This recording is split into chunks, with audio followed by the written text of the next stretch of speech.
आप सभी दोस्तों को मेरा प्यार भरा नमस्कार।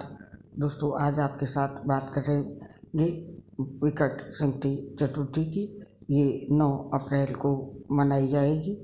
इस दिन गणपति बप्पा की विधि विधान से पूजा की जाती है, कथा सुनी जाती है और साथ में चंद्रदेव भगवान की पूजा होती है। उन्हें अर्घ्य देके महिलाएं अपना व्रत खोलती हैं। आइए आज सुनेंगे इस व्रत की वो कथा जो माता पार्वती के कहने पर गणेश भगवान ने अपनी माता पार्वती को सुनाई थी। एक समय कैलाश में माता पार्वती तथा भगवान श्री गणेश जी महाराज विराजमान थे।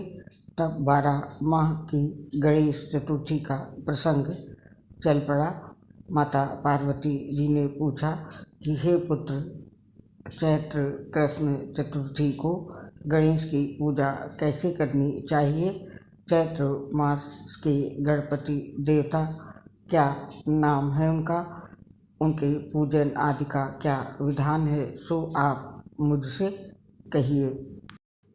कथा सुनने से पहले आप सभी अपने हाथों में पुष्प और अक्षत अवश्य ले लें। प्राचीन काल में सतयुग में मकरध्वज नामक एक राजा हुए। वे प्रजा पालन के प्रेमी थे।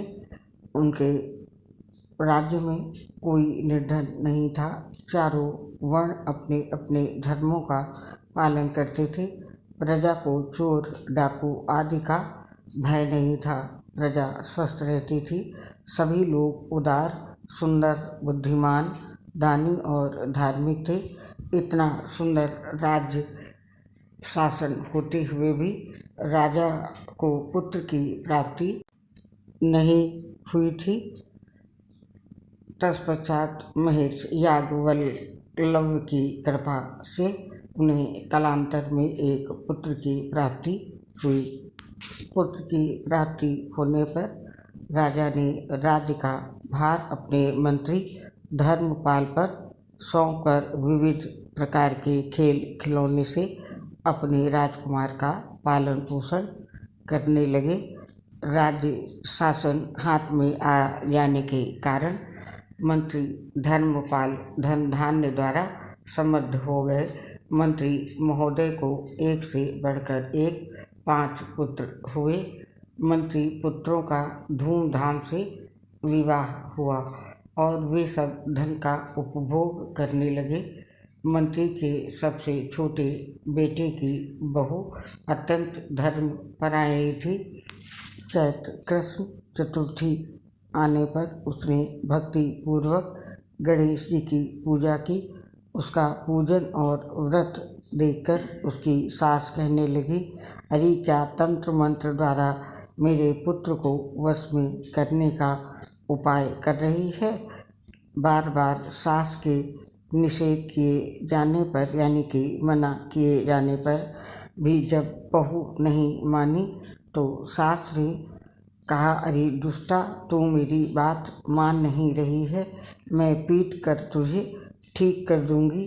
मुझे ये सब तांत्रिक अभिचार पसंद नहीं है। इसके उत्तर में बहू ने अपनी सास से कहा, हे सासू माँ, मैं सकट नाशक गणेश जी का व्रत कर रही हूँ। ये व्रत अत्यंत फलदायक होता है। अपनी बहू की बात सुनकर उसने अपने पुत्र से कहा, हे पुत्र, तुम्हारी बहू जादू टोना पर उतारू हो गई है। मैंने कई बार मना किया, मेरे मना करने पर भी वो दुराग्रह वश नहीं मान रही है। इस दुष्टा को मार पीट के ठीक कर दो। मैं गणेश जी को नहीं जानती कि ये कौन है और इसका व्रत कैसे होता है।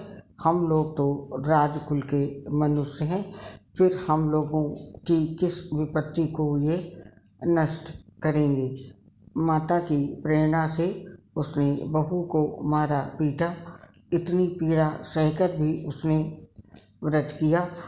पूजनोपरांत वो गणेश जी का स्मरण करती हुई उनसे प्रार्थना करने लगी कि हे गणेश जी, हे जगतपति, आप हमारे सास ससुर को किसी प्रकार का कष्ट दीजिए। हे गणेश्वर, जिससे उनके मन में आपके प्रति भक्ति का भाव जागृत हो। तब भगवान गणेश ने सबके देखते ही देखते राजकुमार का अपहरण करके मंत्री धर्मपाल के महल में छिपाकर रख दिया। बाद में उसके वस्त्र आभूषण आदि उतारकर राजमहल में फेंक दिए और स्वयं अंतर्ध्यान हो गए। इधर राजा ने अपने पुत्र को शीघ्रता से पुकारा, परंतु कोई उत्तर न मिला। फिर उन्होंने मंत्री के महल में जाकर पूछा, मेरा राजकुमार कहाँ चला गया? महल में उसके सभी वस्त्राभूषण तो हैं, लेकिन राजकुमार कहाँ चला गया है उसका कोई पता नहीं है। किसने ऐसा निंदनीय कार्य किया है? हाय, मेरा राजकुमार कहाँ चला गया? राजा की बात सुनकर मंत्री ने उत्तर दिया, हे राजन, आपका चंचल पुत्र कहाँ चला गया इसका मुझे पता नहीं है। मैं अभी नगर, बाग, बगीचे आदि सभी स्थानों में खोज कराता हूँ। इसके बाद राजा नौकरों, सेवकों आदि से कहने लगे, हे अंगरक्षकों, मंत्रियों, मेरे पुत्र का शीघ्र पता लगाएं। राजा का आदेश पाकर दूत लोग सभी स्थानों में खोज करने लगे। तब कहीं भी पता ना लगा तो राजा से डरते डरते निवेदन किया कि महाराज, अपहरणकर्ताओं का कहीं सुराग नहीं मिला है। राजकुमार को आते जाते भी किसी ने नहीं देखा है।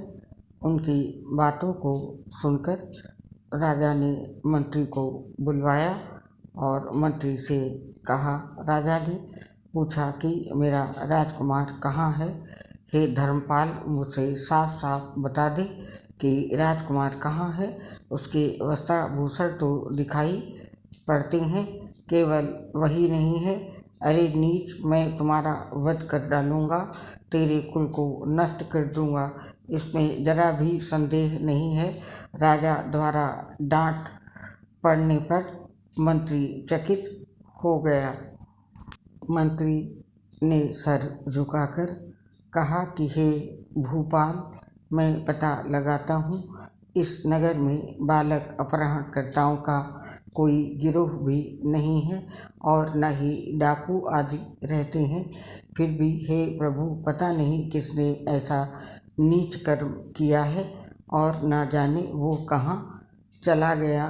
धर्मपाल ने आकर महल में अपनी पत्नी और पुत्रों से पूछा, अपनी सभी बहुओं को बुलाकर भी पूछा कि ये कर्म किसने किया है। यदि राजकुमार का पता नहीं लगा तो राजा मुझ अभागे के वंश का विनाश कर देंगे। तब ससुर की बात सुनकर छोटी बहू ने कहा कि हे पिताजी, आप इतने चिंतित क्यों हो रहे हैं? आप पर गणेश जी का कोप हुआ है, इसीलिए आप गणेश जी की आराधना कीजिए। राजा से लेकर नगर के समस्त स्त्री पुरुष बालक व्रत, संकट नाशक चतुर्थी का व्रत विधिपूर्वक करें तो गणेश जी की कृपा से राजकुमार मिल जाएंगे। मेरा वचन कभी मिथ्या नहीं होगा। छोटी बहू की बात सुनकर ससुर ने हाथ जोड़कर कहा कि हे बहू, तुम धन्य हो, तुम मेरा और मेरे कुल का उद्धार कर दोगी। भगवान श्री गणेश जी की पूजा कैसे की जाती है? हे सुलक्षणी, तुम बताओ। मैं मंद बुद्धि होने के कारण व्रत के महात्म को नहीं जानता हूँ। हे कल्याणी, हम लोगों से जो भी अपराध हुआ हो उसे क्षमा कर दो और राजकुमार का पता लगा दो। तब सब लोगों ने कष्टनाशक गणेश चतुर्थी का व्रत आरंभ किया। राजा सहित समस्त प्रजाजनों ने गणेश जी को प्रसन्न करने हेतु व्रत किया। इससे गणेश जी प्रसन्न हो गए। सब लोगों के देखते ही देखते उन्होंने राजकुमार को प्रकट कर दिया। राजकुमार को देखकर सभी नगरवासी आश्चर्य में पड़ गए। सब लोग बहुत प्रसन्न हुए। राजा के हर्ष की तो सीमा ही नहीं रही। राजा कह उठे, गणेश जी धन्य है और साथ ही साथ मंत्री की कल्याणी बहू भी धन्य है, जिसकी कृपा से मेरा पुत्र यमराज के पास जाकर भी लौट आया। अतः सब लोग इस संतानदायक व्रत को निरंतर विधि पूर्वक करते रहें। इस प्रकार अब गणेश जी अपनी माता से बोले, हे माता, इस लोक तथा सभी लोकों में इससे बढ़कर अन्य कोई व्रत नहीं है। इसी कथा को युधिष्ठिर ने भगवान श्री कृष्ण से सुना था और इसी चैत्र कृष्ण चौथ का व्रत करके अपने खोए राज्य को फिर से प्राप्त किया था। तो कथा यहाँ पर ये समाप्त होती है। आप सभी अपने हाथों में लिए हुए चावल को धरती पर रख दें, हाथ जोड़कर प्रणाम करें। गणेश भगवान की कृपा सभी पर बनी रहे, इसी कामना के साथ दोस्तों अब आपसे विदा लेते हैं। आपसे अगली मुलाकात होगी किसी नई पोस्ट के साथ। तब तक के लिए आप सभी को गणेश चतुर्थी व्रत की हार्दिक शुभकामनाएं और बधाई और मेरा सस्नेह प्यार भरा नमस्कार।